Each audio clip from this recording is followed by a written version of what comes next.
There are some places in America that you just shouldn't go. Some woods where if you hear noise in the night, it might be best not to investigate. Some towns where the locals will turn on you if you stop and ask for directions. Some places so dangerous even the police avoid them. Here are 5 American no-go zones with dark histories. Number 5, the Alcatraz Federal Penitentiary, or simply Alcatraz, needs no introduction. Located on a small island in San Francisco Bay, this prison housed some of the most dangerous men in America, from mobsters to serial killers. But it wasn't just the inmates that made Alcatraz a no-go zone. It was also the guards.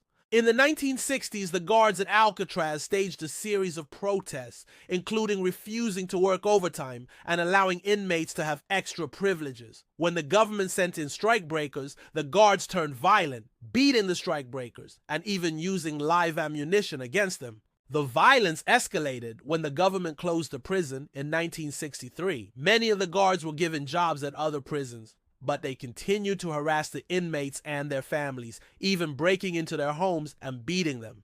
To this day, Alcatraz remains a no-go zone for all federal prisoners. Number 4, the Lawndale no-go zone. This one is in Chicago, where a group of homeowners in the affluent suburb of Lawndale decided they didn't want any outsiders coming into their town. They created a no-go zone by erecting signs at all the entrances to the town, warning outsiders to stay away. And if that wasn't enough, they hired private security guards to patrol the streets and turn away anyone who didn't belong there. The no-go zone has been in place since 2008, and it's still a highly controversial topic in Chicago.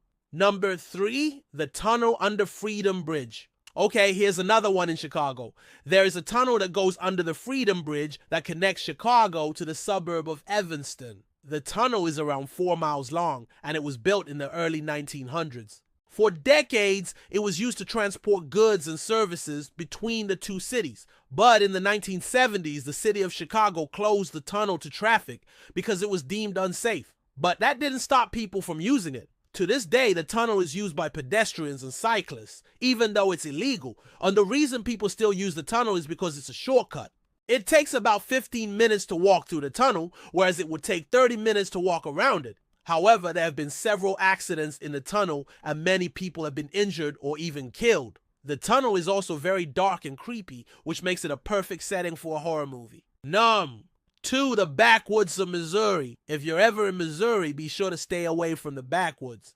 That's where you'll find some of the most dangerous people in America, like the Hillside Strangler. He was a serial killer who terrorized the St. Louis area in the 1980s. He was known for strangling his victims and dumping their bodies in the woods. The police were never able to catch him, and to this day the identity of the Hillside Strangler is a mystery. There are also the legend of the Ozark Howler, a mysterious creature that lives in the woods and preys on hikers. Then there's the Mothman, a large winged creature that's been spotted in the woods near the town of Salem. And number 1 is an entire town you should avoid, and that's Centralia, Pennsylvania. It's a town that's literally being consumed by a massive underground coal mine fire. The fire started in 1962 and it's still burning today. The fire has caused the ground to collapse and it's forced the residents to abandon their homes. The town is now a ghost town, and it's one that you should avoid at all costs. So if you're ever in America, be sure to avoid these no-go zones. You never know what you might find there. That's all for today. See you next time.